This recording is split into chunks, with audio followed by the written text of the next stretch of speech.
Harry and Meghan and the story. I think we have to thank Angela Kelly because she did protect the Queen in her later years from these sort of blastings, from newcomers coming in demanding. Prince Harry and Meghan Markle's wedding. It happened 4 years ago today. And I think we are all still like Zara Phillips, sitting back in our pews wondering, now what's happening now? Meghan had been presented with several tiara options and preferred an emerald tiara, but the undefined provenance of its jewels meant it was not deemed suitable, not a suitable choice. Meghan Markle, now the Duchess of Sussex, after her new title was bestowed by the Queen, was about to answer the other big question of the day: what about the dress?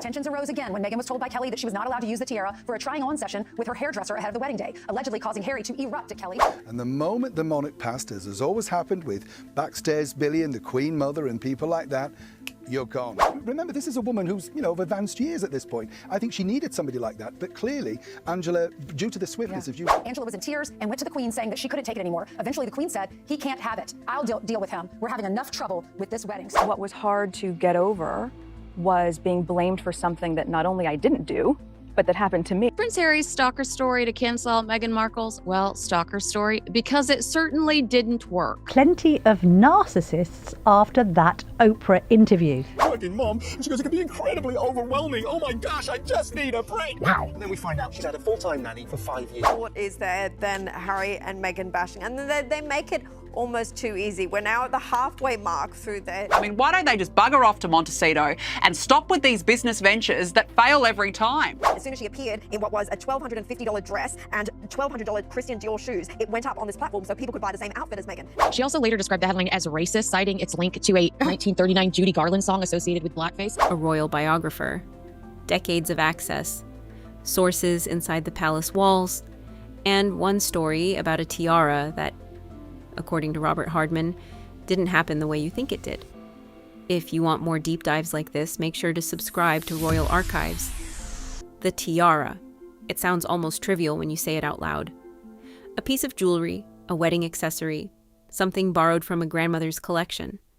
But inside the walls of Windsor Castle in the months leading up to the May 2018 royal wedding, that tiara became something else entirely.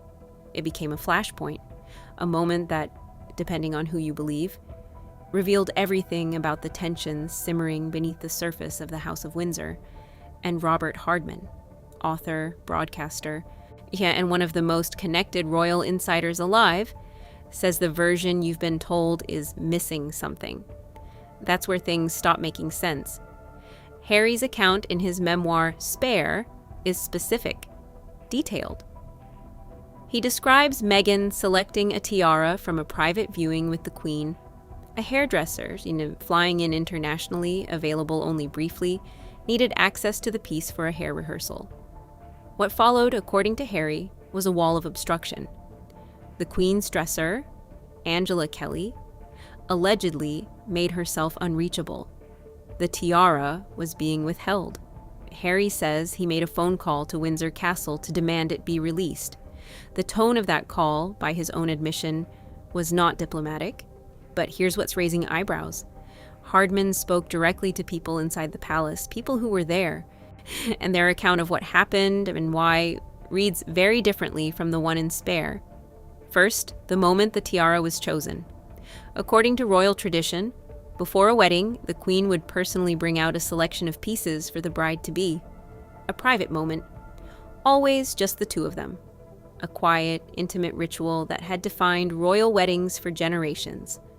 But in this case, Harry came too. That had never happened before. Not once. And whether that changed the atmosphere in the room, that's a question Hardman's sources didn't leave unanswered. Something about this doesn't add up. Because the issue, according to palace insiders, was never about obstruction. It was about process. Can the tiara in question, its diamonds traced back to Queen Mary in the early 20th century, required due diligence before it could leave the building. By 2018, the palace was careful, meticulous. Any piece with a potentially complicated colonial or imperial history had to be checked, cleared, documented. That work was still ongoing. That was the reason the tiara hadn't simply been handed over. And then there were the protocols. Moving royal jewelry isn't informal. It requires secure transport, authorization, a chain of custody that exists for good reason. The demand that it simply be picked up and delivered to London to suit the schedule of an international hairdresser didn't fit neatly inside any of that. many observers began pointing in one direction, toward a culture clash, not of race or background, but of expectation. Also of what it means to operate inside an institution that runs on centuries of unspoken rules. And then came the phone call. Harry's version describes urgency, frustration, a groom trying to make something simple happen for his bride. But Hardman's sources describe something sharper, a demand, a tone that, inside those walls, would have been unusual coming from anyone. And the Queen, when she heard what was unfolding, had a response. 4 words, quiet, measured, and devastating in their simplicity. She said, "It's not a toy." That line landed.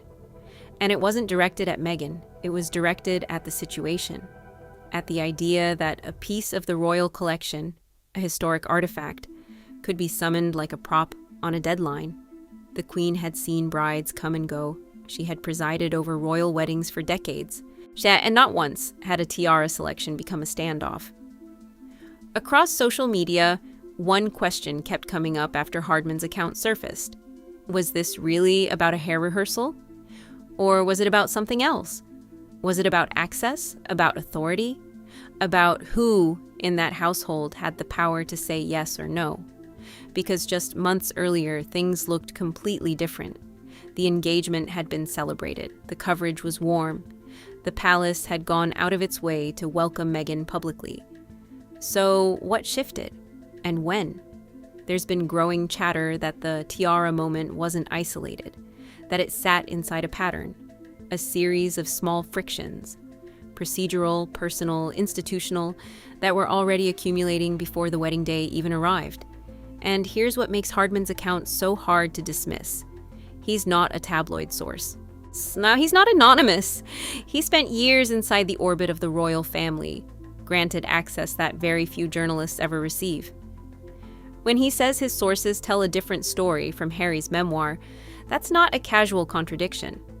That's a direct challenge to the official Sussex narrative, from someone who was talking to the people in that building. The question is, what else did those people tell him? And that's where the story takes a turn. Because the tiara wasn't the only moment. It wasn't even the sharpest one. Hardman's sources point to something that happened later, something that involved the Queen directly. A response, private, unrecorded, never meant to be public. That suggests Elizabeth II understood exactly what was happening inside her family. And what she thought about it was not what anyone expected. And the Queen had seen everything. 70 years on the throne, 15 prime ministers, wars, scandals, abdications, divorces. She had watched her own family fracture in public and held the institution together anyway. So when the tensions with Harry and Meghan began surfacing inside the palace, she wasn't surprised. She was watching, carefully, quietly, the way she always did. But what Hardman's sources reveal is that her private response was more clear-eyed than anyone outside those walls knew. She wasn't angry. She wasn't wounded. She was, by all accounts, almost clinical about it. And that, in its own way, was more telling than anger would have been, because the Queen had a rule. One she applied without exception across 7 decades of public life. You do the job. You show up. You don't make the institution about yourself. That wasn't sentiment. It wasn't tradition for tradition's sake. It was the operating principle of a woman who had been handed an impossible role at 25 and never once put it down.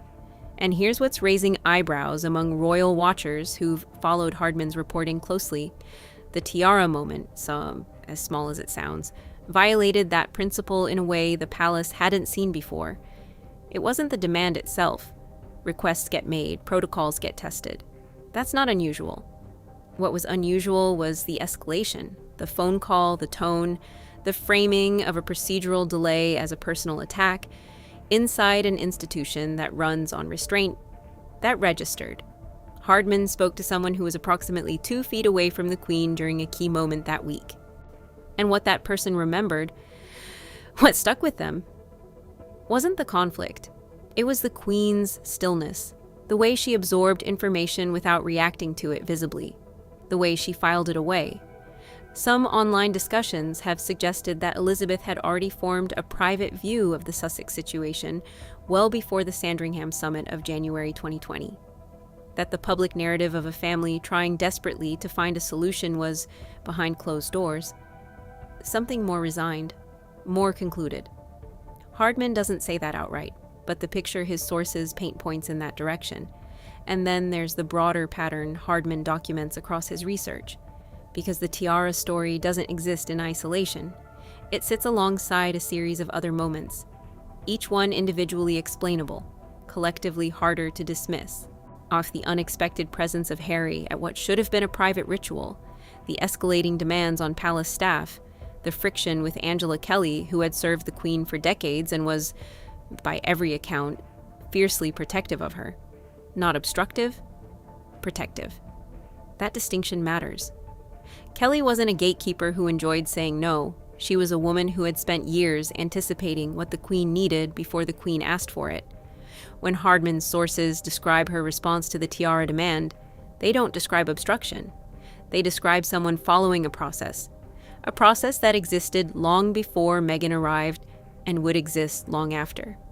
Critics were quick to highlight the contrast with Catherine's wedding preparation. No standoff, no escalating phone calls. Saw a 6-pound plastic tiara from Accessorize used for the hair rehearsal. Because the point was the hair, not the jewelry. That detail, small as it is, says something about how differently the two weddings were navigated from the inside. Was this really about incompatible expectations? Or something deeper? That question has been circulating since Spare was published, and Hardman's account doesn't fully answer it. But it reframes it. Because what emerges from his reporting isn't a story about a villain. It's a story about two completely different understandings of what the institution is, what it requires, what it costs. Harry believed, and has said publicly, that the system failed Meghan, that it was rigid where it should have been cold, where it should have been warm, and there are people who believe that entirely. But Hardman's sources offer a different frame. That the system didn't fail to accommodate, that accommodations were being made quietly, without announcement, in the way the palace always operated, and that what read as coldness from the outside was, from the inside, simply the institution moving at its own pace, the way it always had, the way it had to. And here's where the story lands somewhere unexpected, because the Queen's secret response, the one Hardman's sources describe, wasn't a rebuke. It wasn't a dismissal. It was something closer to sorrow. A private acknowledgement, shared with almost no one, that something had broken that couldn't easily be fixed. That the distance between what Harry and Meghan needed and what the institution could give them was not a gap that goodwill alone could close. She had seen it before. Not with them, specifically. But she had watched people struggle under the weight of that crown-adjacent life. She knew what it demanded. She knew not everyone could carry it. And according to those who were closest to her in those final years, she never stopped hoping Harry would find his way back. Not to the roles, not to the duties, but to the family. That was the distinction she made privately between the institution and the people inside it. The tiara, in the end, was worn. The wedding happened. The photos were extraordinary. And for one day at least, whatever had fractured beneath the surface was invisible to the world watching. But Hardman's account makes one thing clear. The cracks were already there, and the people inside those walls, including the Queen herself, already knew it. What they didn't know was how wide those cracks would grow, or how publicly.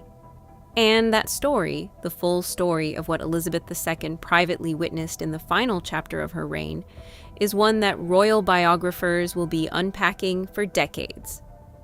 Robert Hardman has made a start, and what he found is more complicated, more human, and more quietly devastating than the version you've already heard. If this kind of deep dive is what you're here for, make sure you're subscribed to Royal Archives, because this conversation is far from over.